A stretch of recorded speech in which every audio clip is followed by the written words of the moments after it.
गद्दार कह रहे हैं, अब सहाफ़ी को, इमरान रियाज को गद्दार कह रहे हैं, हालांकि वो हक और सच पे खड़ा है, तो गद्दार तो फिर हम भी हैं। तो ये आए इस अवाम को, ये जो इधर निकली है, परसों ईद है, अवाम क्यों निकली है यहाँ पे?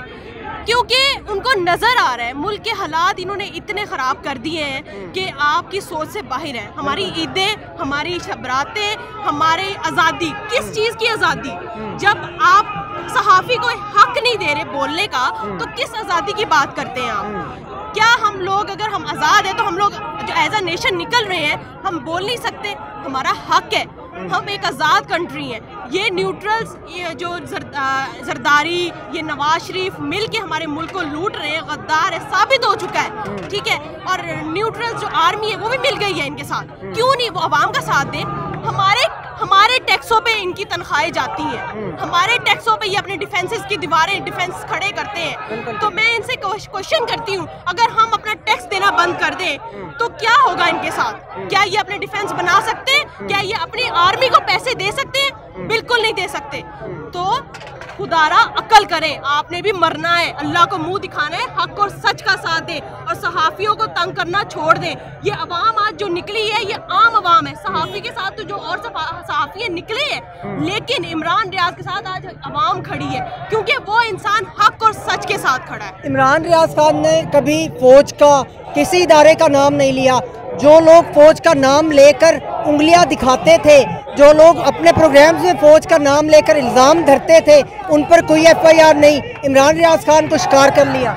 देखिए, मैंने कहा आपको जैसे पहले भी कि वो हक और सच की बात करते हैं। और फौज की जहाँ तक बात करते हैं, फौज पहले जब थी तो एक पर्दा था, बिल्कुल सही। अब ये जमाना सोशल मीडिया का है, यहाँ पे सब कुछ सामने आ जाता है। 2 मिनट में ठाक ठाक एक तस्वीर हर एक के सामने आ जाएगी, तो यहाँ कोई चुप नहीं बैठेगा। ये अब यूथ जो अब निकला है ना, सोशल मीडिया का जो जमाना, पूरी दुनिया में बात फैलेगी। ओवरसीज भी हमारे साथ है, ये ज्यादती कर रहे हैं हमारे साथ। तो ये ज्यादती अब ये अवाम, हम लोग यूथ तो बिल्कुल नहीं लेगा, बिकॉज हमें आज़ादी चाहिए, आज़ाद मुल्क चाहिए, हमें नौकरियां चाहिए। हमें सिफारिश पे नौकरियां नहीं चाहिए कि हम आप जाएं, हमारी सिफारिश है जी आप हमें नौकरी दे दें। नहीं, हम अपने हक पे खड़े हैं और आपको हक देना पड़ेगा। और इमरान रियाज के साथ जो जुल्म कर रहे हैं, मैम केस जाता है इस्लामाबाद हाई कोर्ट में, वो कहते हैं हमारी हदूद में नहीं आता। सुप्रीम कोर्ट खामोश है, बड़ी बड़ी अदालतें खामोश है, कोई अब आज खुद नोटिस नहीं लिया जा रहा। अदालतों की इस कार्रवाई पर, उनके इस एटीट्यूड पर क्या कहेंगी?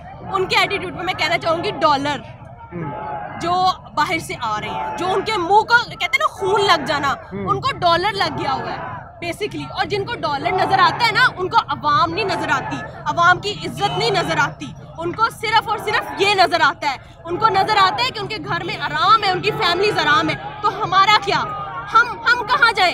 एक सहाफ़ी पे 20 मुकदमे, वो भी गद्दारी के, क्यों? पहले तो ये बताएं गद्दारी की डेफिनेशन क्या है?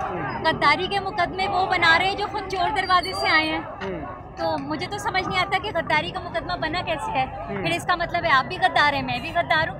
जो सच की बात करेगा, जो इमरान खान साहब को फॉलो करते हैं, वो सबसे बड़े गद्दार। हाँ, वो सब गद्दार हैं। बना दें फिर सब पे मुकदमा। खेल कौन रहा है?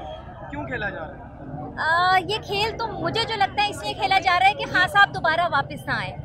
सारी कहानी ये है। जो खेल खेला जा रहा है, ये जो रजीम चेंज हुई है, ये सारा उसका प्ले है। और सबसे बड़ी बात ये कि अगर आप कहते हैं कि ये डेमोक्रेटिक गवर्नमेंट है, तो डेमोक्रेटिक गवर्नमेंट में हर एक को आज़ादी होती है अपने वर्ड बोलने की। और इमरान रियाज को आपने, ये तो हमें लग रहा है डिक्टेटरशिप है। आप कठपुतली हैं, शहबाज शरीफ कठपुतली है बेसिकली, पीछे तो आप बैठे हुए हैं।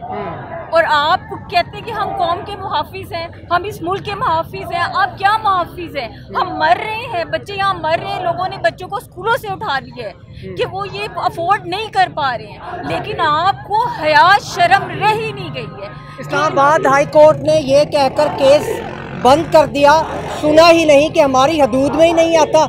जब उनका दिल चाहता है वो सो मोटो ले लेते हैं, आज खुद नोटिस लेते हैं, अब कहते हैं जी हमारी हदूद में नहीं आता। बात सिर्फ इतनी सी है कि जो पावर है, पावर उनके पास है, जो अपने आप को ये शो कर रहे हैं कि वो फ्रंट पर नहीं है। लेकिन आज का बच्चा जानता है कि पावर किसके पास है और ये सब काम कौन कर रहा है। आप हमें इतना मजबूर मत करें कि हम ही पाकिस्तान की आर्मी, हम ही इसके रेंजर्स और हम ही इसकी पुलिस बन जाए। हमें इस चीज़ के लिए आप ना करें, हम इस वक्त मजबूर हो चुके हैं।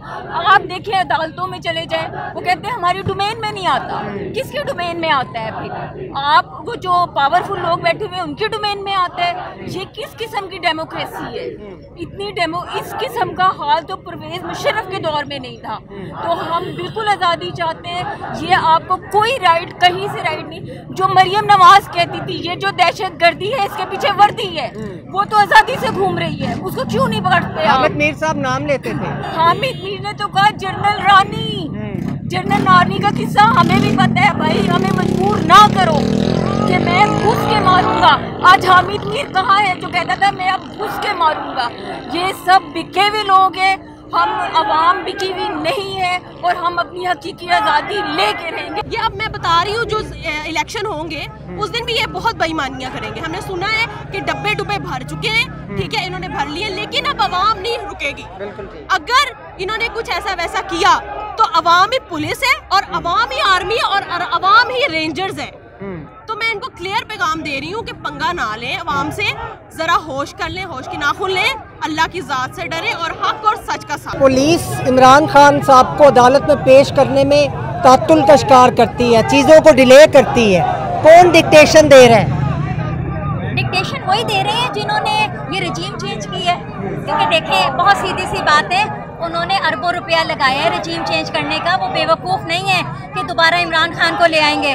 उन्होंने अपना खेल जारी रखना है, वो इतनी आसानी से नहीं हार मानेंगे। एक सहाफ़ी पे जो 20 मुकदमात बने हैं, इस बात का आईना है कि ऊपर बैठी इस्टेब्लिशमेंट एक सहाफ़ी से डर गई है। जिस सहाफ़ी के 1 करोड़ फॉलोवर थे, उस सहाफ़ी के ऊपर 20 मुकदमे इस बात का सबूत हैं कि आप बुज़दिल हैं, आप गद्दार हैं, आप मीर जाफ़र मीर सादक की औलाद हैं। आपने मीर जाफ़र मीर सादक की औलाद का होने का हक़ अदा कर दिया है। मैं सिर्फ़ एक बात कहती हूँ कि क्या हो गया, इमरान रियाज एक बात कह रहा था हक़ और सच की, वो चीज़ दिखा रहा था जो अब उसको अवाम में दिखाई दे रही थी। ये वही इमरान रियाज है जो इनकी मीटिंग्स में जाता था और ये कहते थे कि फ़लाँ गद्दार है, नवाज शरीफ गद्दार है, शहबाज शरीफ गद्दार है, हमजा कुकड़ी शेख गद्दार है, ये 24 अरब की करप्शन करके बैठे हैं, इनको दोबारा मुल्क के अंदर नहीं आने देना। आखिर क्या हुआ? एक रात के अंदर अंदर इमरान रियाज गद्दार करार पा गया। उसको सुबह से लेकर शाम तक एक अदालत, दूसरी अदालत, तीसरी अदालत। कुछ खुदा का खौफ करें, एक अल्लाह ताला की अदालत ऊपर भी खुली हुई है। कब तक जुल्म? तो आखिर जुल्म है, बढ़ता है तो मिट जाता है, ये हुकूमत भी मिट जाएगी। बाजवा कान खोल के सुनो, अगर तुम्हें हया और गैरत है इस कुर्सी को छोड़ दो, इस वर्दी को उतार दो। इस वर्दी की इंसल्ट ना करो, ये वर्दी हमें बड़ी अजीज़ है।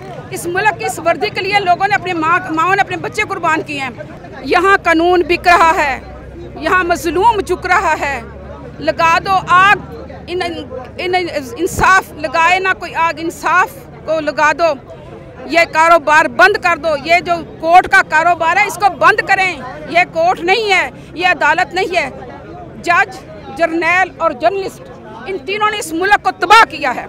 इस मुल्क की तबाही में इन तीनों का किरदार है।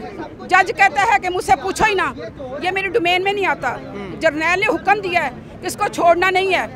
जर्नलिस्ट, आपका हाफ से ज़्यादा मीडिया बिका हुआ है। वो मुंह में घुंघनियाँ डाल के, पैसा डाल के, डॉलरों की चमक ने उनकी आंखें खेरा कर दी हैं।